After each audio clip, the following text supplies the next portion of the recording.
Парасыз болашаққа бірге шарасы Қазығұртта жалғасты. Ақпараттық түсіндіру тобы жергілікті тұрғындарға жең ұшынан жалғасқан жемқорлықтың алдын алу жолдарын түсіндірді. Жиында сыбайлас жемқорлыққа қарсы іс-қимыл агенттігінің Түркістан облысы бойынша департаменті ұйымдастырды. Аталмыш шара барысында аудан аумағында орналасқан барлық мемлекеттік мекемелерді түсіндіру жұмыстары жүргізілді.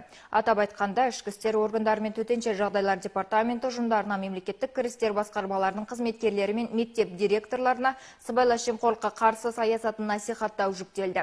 Кездесудің негізгі мақсаты мемлекеттік сыбайлас жемқорлыққа қарсы саясатының тиімділігін арттыру, оның кез келген көріністеріне жол бермеу болып табылады. Мобильді топ өкілдері азаматтарды жеке қабылдап, жемқорлыққа қарсы сенім телефон нөмірі бар жадынамаларды таратты.